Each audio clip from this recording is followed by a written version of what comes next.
Varicose veins కి సరైన చికిత్స కోసం సంప్రదించండి ఎవిస్ హాస్పిటల్. నమస్కారం అనిల్ సింగ్ గారు. నమస్తే శిరీష.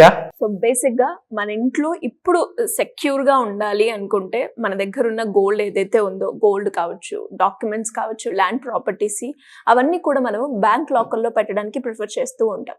అసలు నిజంగా ఒకసారి కనుక మనం మాట్లాడుకుంటే బ్యాంక్ లాకర్లో మనం ఏవి పెట్టుకుంటే సేఫ్టీ అంటారు, ఏవి పెట్టుకోవచ్చు, ఏవి పెట్టుకోకూడదు? Good question. ఇన్ఫ్యాక్ట్ 2024లో ఒక important details banking kind of sector నుంచి మనకు వచ్చింది. అది లాకర్లో ఏమేమి పెట్టుకోవచ్చు. ఎందుకంటే రాబోయే సంవత్సరం 2025లో 1st January నుంచి ఈ రూల్స్ అన్నీ కూడా అమలు కాబోతున్నాయి. ఆల్రెడీ చాలా ఫెసిలిటీస్ ఇస్తున్నారు, ఇంకా కొన్ని కండిషన్స్ పెట్టారు వాటికి, అండ్ కొన్ని రెస్ట్రిక్షన్స్ కూడా ఉన్నాయి. అవన్నీ మీకు డీటెయిల్గా నేను తెలియజేస్తాను Sirisha. So first and foremost, what can be hidden in bank locker? ఏంటి పెట్టుకోవచ్చు? ఇంతకు ముందు ఆల్మోస్ట్ ఎనీథింగ్ అనేవాడు, ఇప్పుడు ఆల్మోస్ట్ ఎనీథింగ్ లేదు. There are restrictions for that and there are separate rules for that. So let me tell you that now. Here is the full list. So bank locker rules 2024, ఇందులో ముఖ్యంగా ఏంటంటే are very convenient and safe storage for valuable. అది తెలిసిన నిజం అది. అందుకే కదా జనాలందరూ, కస్టమర్స్ అందరూ బ్యాంకర్కి లాకర్ ప్రిఫర్ చేసి దానికి రెంట్ కూడా కడతారు కదా. ఎందుకంటే ఇంట్లో పెట్టుకుంటే 1 kg బంగారం ఉందనుకోండి, ఫట్, అది ఎప్పుడైనా ఫట్ కావచ్చు, ఎక్కడికైనా వెళ్ళిపోవచ్చు. పైగా సేఫ్ ప్లేస్ అని చాలా. And land documents very very important. ఎందుకంటే అది ఒకవేళ రాంగ్ చేతుల్లో పడింది అనుకోండి, ఏకంగా 1 కోటి నుంచి 100 కోట్లు ఉన్న ఆస్తి విలువ మొత్తం మాయమైపోతుంది. So that is very important. Now coming to the other items which you can store apart from these two. Jewellery made of precious metals, వజ్రాలు, ఇవన్నీ కూడా, గోల్డ్ స్పెషల్లీ మనం మాట్లాడుకున్నాము, coins, silver bars and gold bars. ఇందులో చూసుకుంటే all legal documents including your property, power of attorney documents కానివ్వండి, ఇవన్నీ can be stored అనమాట. Financial records, mutual funds, bonds, share certificates, taxes, insurance policies. In fact చెప్పాలి అంటే insurance policy, share certificates పెట్టుకోవాలి, కానీ bonds, mutual funds ఇవన్నీ లోపల పెట్టుకోవాల్సిన అవసరం లేదు బ్యాంక్ లాకర్లో. ఉంది కదా మన దగ్గర అని చెప్పేసి పెట్టుకోండి, అది మాత్రం. అదర్వైజ్ అది ఇంట్లో ఉన్నా కానీ, ఎవరు దొంగిలించినా కానీ అది వాళ్ళ పేరు మీద ట్రాన్స్ఫర్ అవ్వదు. That's the fact. నా ఇవి మాత్రమే మనం బ్యాంక్ లాకర్లో పెట్టుకునే. కరెక్ట్. ఏవి పెట్టుకోకూడదో, హైలీ రిస్కీ. ఆ విషయం ఒకవేళ బ్యాంక్ మేనేజ్మెంట్కి తెలిసిందంటే, నిజంగా చెప్తున్నాను, ఎలాంటి కైండ్ ఆఫ్ శిక్ష కూడా పడచ్చు, పెనాల్టీస్ పడచ్చు, అండ్ ఫైన్ కూడా ఉంటాయి. ఏంటి సార్ అవి పెట్టుకొని? Food items are strictly prohibited. Okay, coming to the next thing. Yes, cash is not allowed, because cash కి రిసీట్స్ ఉండాలి. అది మీ ఇంట్లో ఉండాలి, క్యాష్ ప్లస్ రిసీట్. బ్యాంక్ లో it's not allowed. In case if that is come to known to the management, then they will not allow you. They will warn you, they will caution you, and they will prohibit from depositing any kind of a cash. Now, coming to the SBI bank locker agreement rules separate గా ఉన్నాయి. Okay, అంటే different banks కి different rules. Exactly. If you name, HDFC bank కానివ్వండి, ICICI, SBI public sector బ్యాంకులు అతి పెద్ద bank.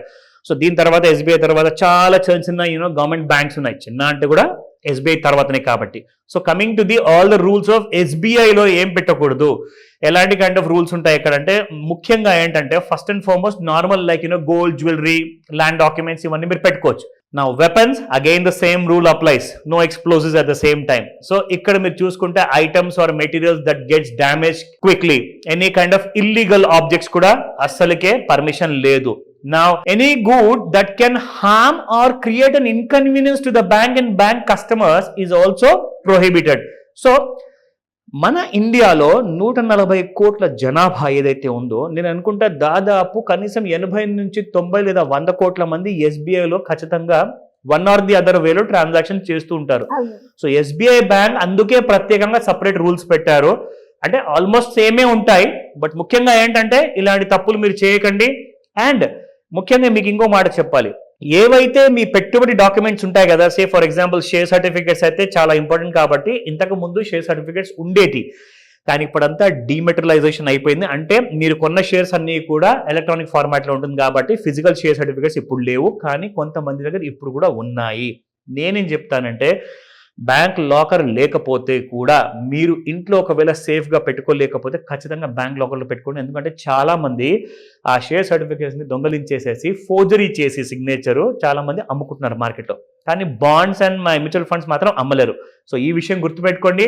Bank locker always a safe option, solid idea అది. Bank locker ఒకవేళ ఎప్పుడు తీసుకోవాలి అంటే మీ దగ్గర కనీసం ఒక రిస్కీ ఫ్యాక్టర్ ఉన్న బాగా గోల్డ్ ఉంది ఆర్ పెద్ద పెద్ద డాక్యుమెంట్స్ ఉంటేనే మీరు రిస్క్ తీసుకోండి. Otherwise it's not required. ఒక 10 గ్రాముల బంగారం కూడా మనం ఇంట్లో జనరల్గా పెట్టుకుంటాం. సో కాబట్టి బ్యాంక్ లాకర్ విషయంలో ఇంకా అప్డేట్స్ వచ్చినప్పుడల్లా కొత్త అప్డేట్ మీకు ఇస్తూ ఉంటా. సో ఇలా ఎవరికైనా కూడా లోన్స్ గురించి కావచ్చు, అప్పులు ఉన్నాయి, అప్పుల నుంచి ఎలా బయటపడాలి, ఒక మంచి ఇన్వెస్ట్మెంట్ ప్లాన్ చేయాలి అనుకుంటున్నాం, దానికి ఏదైతే బాగుంటుంది మా బడ్జెట్ ప్రకారంగా అనుకునే వాళ్ళు మీ గైడెన్స్ కావాలి అంటే ఎలా అప్రోచ్ అవ్వాలి సార్? ఒక గోల్డెన్ ఆపర్చునిటీ అండి. ఫైనాన్షియల్ ఇబ్బందులు ఏంటంటే మీరు అన్ని పనులు మీరే చేసుకోలేరు. ముఖ్యంగా ఏంటంటే మనము ఫైనాన్షియల్ విషయంలో ఎప్పుడు ఇరుక్కొని ఉంటాం కాబట్టి దానికి కావాల్సింది ఏంటంటే ఆ చిక్కుముడి విప్పేవాళ్ళు, దానికి కావాల్సిన దారి చూపెట్టే వాళ్ళు కావాలి. సో ఖచ్చితంగా ఏంటంటే మీకు ఒక ఫైనాన్షియల్ ప్లానింగ్ కావాలి. ఆ ఫ్యూచర్ సెక్యూరిటీ కోసం, ఎడ్యుకేషన్ కోసమా, అప్పులు తీర్చుకోవాలా, అండ్ దాంతోపాటు ఫైనాన్షియల్గా స్ట్రాంగ్ అవ్వాలి.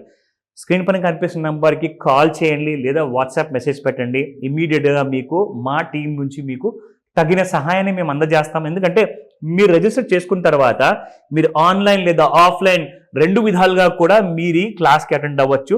But don't delay. కొత్త సంవత్సరం రాబోతుంది. 2025ని బ్యాంక్తో మొదలు పెట్టండి, స్ట్రాంగ్ ఫైనాన్షియల్ ఒక స్టేచర్తో. Great sir, thank you so much. Welcome Sirisha. Suman టీవీలో మీ పర్సనల్ అండ్ బిజినెస్ ప్రమోషన్స్ కోసం కింది నెంబర్కి కాంటాక్ట్ చేయండి.